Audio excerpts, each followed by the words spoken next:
সকলোকে নমস্কাৰ জনালোঁ। এয়া নতুন বছৰ বুলি আমি মা ঘৰৰ অভিমুখে যাত্ৰা আৰম্ভ কৰিছোঁ। আজি বছৰৰ দ্বিতীয় দিনটোত মনতে ভাবিলোঁ যে ঘৰৰ পৰাও এপাক আহোঁ, মা দেউতাৰ ওচৰৰ পৰা খা খবৰ কৰি আহোঁ। এয়া আমি আহি আছোঁ। আচলতে মোৰ স্বাস্থ্যটো অকণমান বেয়া কাৰণে পিছফালে পূৰা বিচনাখন পাৰি অনা নিচিনাকৈ পাৰি আনিছিলোঁ বিচনা মানে চিটটোত, কিন্তু কি ক'ব, ল'ৰাই পূৰা কাঢ়ি লৈ ল'লে। এয়া লাহে লাহে আমি গৈ আছোঁ বিহপুৰীয়া অভিমুখে।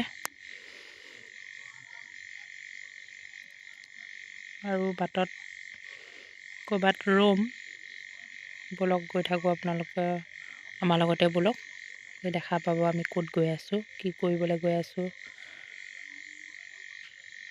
এয়া বৰ্তমান আমি আহি আছোঁ।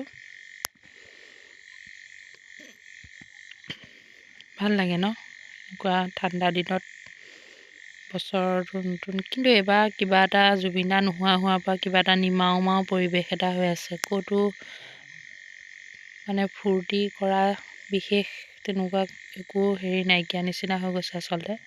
এয়া লাহে লাহে আমি নাৰায়ণপুৰ পাই আমি কলাক্ষেত্ৰ, মাধৱদেৱ কলাক্ষেত্ৰৰ অভিমুখে আহিছোঁ। ল'ৰাই যিহেতু জিদ কৰে মামাকৰ ঘৰলৈ আহিলে সি কলাক্ষেত্ৰত এপাক সোমাইহে যায়। গতিকে ব'লকচোন, ল'ৰাৰ লগতে আমাৰ লগতে আপোনালোককো মাধৱদেৱ কলাক্ষেত্ৰখন দেখাই যাওঁ। বহুতে হয়তো দেখিছে, বহুতে হয়তো নাইও দেখা। ব'লক, এয়া লাহে লাহে আহি আমি এইখিনিতে গাড়ী পাৰ্কিং প্লেচ এটা দিছে, খুব ধুনীয়াকৈ এটা পাৰ্কিং প্লেচ দিছে। ইয়াত গাড়ীবিলাক আপোনালোকে ৰখাব পাৰিব। গাড়ীখিনি ৰখাই আহি এইটো টিকেট ঘৰ, ইয়াত আপোনালোকে টিকেট ক্ৰয় কৰিব পাৰিব। ইয়াত ডাঙৰ কথা হৈছে অনলাইন শ্বপ, অফলাইন টিকেট নাই ইয়াত। অনলাইন টিকেট নাই, একচুৱেলি চৰি মোৰ ভুল হৈছে, অনলাইন টিকেট নহয় ইয়াত, অফলাইন হয় খালি। অফলাইনত আপোনালোকে পইচা দিব লাগিব, পইচা দিহে আপুনি টিকেট ল'ব পাৰিব। আমাৰ সেইটো এটা সোমাই আহোঁতে সমস্যা হৈছিলে, কিন্তু পিছত যেনিবা অংকটো মিলিলগৈ আৰু ভাবিছিলোঁ সোমাবলৈ নাপাম নেকি। এয়া চাওক, কলাক্ষেত্ৰৰ ভিতৰৰ ভাগলৈ সোমাই আহিলে ইমান ধুনীয়া সুন্দৰ এটা পৰিৱেশ। নতুনকৈ এতিয়া এইবোৰ ছিজন ফ্লাৱাৰবিলাক ফুলিবলৈ ষ্টাৰ্ট কৰিছে। খুব ধুনীয়া এটা নিৰিবিলি ঠাণ্ডা পৰিৱেশ। ল'ৰা ছোৱালীক লৈ ফুৰিবলৈ আহিবলৈ আচলতে খুব ভাল। লগতে এখন ওচৰতে চিলড্ৰেন পাৰ্ক আছে, এখন চিলড্ৰেন পাৰ্ক মাজতে আছে, ল'ৰা ছোৱালীবিলাকে খুব ধুনীয়াকৈ খেলিব পাৰে।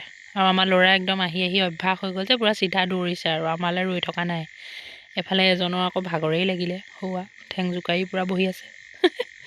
কি কৰিব আৰু, উপায় নাই, গাড়ী চালক যিহেতু ন, ইমানখন দূৰ গাড়ীখন চলাই আহি আছে। এফালে ল'ৰা পূৰা খেলাত ব্যস্ত, পূৰা ধুনীয়াকৈ খেলিবলৈ লাগিছে। ভালো লাগে দিয়কচোন, কেতিয়াবা মুকলি পৰিৱেশ এটা ল'ৰা ছোৱালীক এনেকৈ আচলতে দিব পাৰিলে ভাল, দিব লাগে। মই আকৌ মানে এজেগা ৰৈ থাকিব নোৱাৰোঁ যে, এই পিটপিটাই ফুৰিছোঁ আৰু। বাপেকে ল'ৰাক পূৰা খেলাই আছে, মই ইফালৰ পৰা সিফালে। আগতে কেইবাবাৰো আহিছোঁ বাৰু, ইমান বিশেষ চাব লগা তেনেকুৱা নাথাকে, নাই।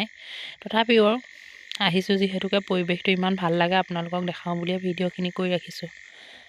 এফালে সৌজন পূৰা পৰিছে, খেলিছে, কিমান ভাল পাইছে। ল'ৰা ছোৱালীও আচলতে বিচাৰে ন, যান্ত্ৰিকতাৰ পৰা অকণমান আঁতৰি, ঘৰৰ ৰুমটোৰ পৰা আঁতৰি অকণমান মুকলি পৰিৱেশত খেলা ধূলা কৰিবলৈ সিহঁতেও অলপ বিচাৰে। আমিও চেষ্টা এটা কৰোঁ তাক অকণমান সময় দিবৰ কাৰণে, কিন্তু কি কৰিব, উপায় নাই, ব্যস্ততা ভৰা জীৱন, চব সময়তে আমিও সময় নাপাওঁ। সিহঁতক এনেকৈ অকণমান মাজে সময় আৰু উলিয়াই আনি খুব ভাল লগা এটা প্লেচ হৈ গ'ল আচলতে আমাৰ নাৰায়ণপুৰখনতে, খুব ওচৰতে।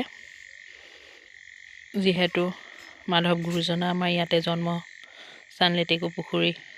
এইটো এটা ছাইডত অৰ্কিড গৃহ, ইয়াত বিভিন্ন ধৰণৰ অৰ্কিডবিলাক আনি ৰাখিছে। বিশেষকৈ বেছি হোৱাগৈ নাই, অলপ অলপ হৈছে আৰু, কিন্তু ভাল লাগিছে এইখিনি বস্তু।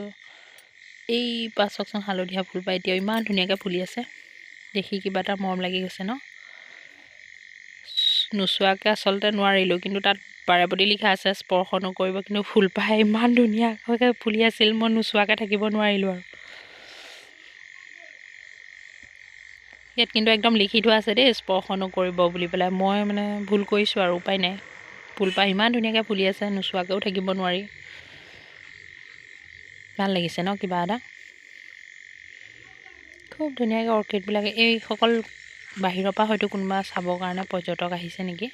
এইফালে আকৌ দুজন পষ্ট দিয়াত ব্যস্ত, মই তেওঁলোকক ফটো মাৰি দিব লাগে। মানে মই কি ক'ব আৰু, কেমেৰামেন আৰু। তেহেঁতৰ ফটো ভিডিঅ'ত মই পূৰা ঘূৰি ফুৰিছোঁ কৰি। এইফালে ল'ৰা কি ক'ব, তাৰ উৎপাত ইমান ভাল পাইছে। এইফালে ল'ৰাই কি কৈ আছে শুনিবচোন দেউতাকৰ লগত।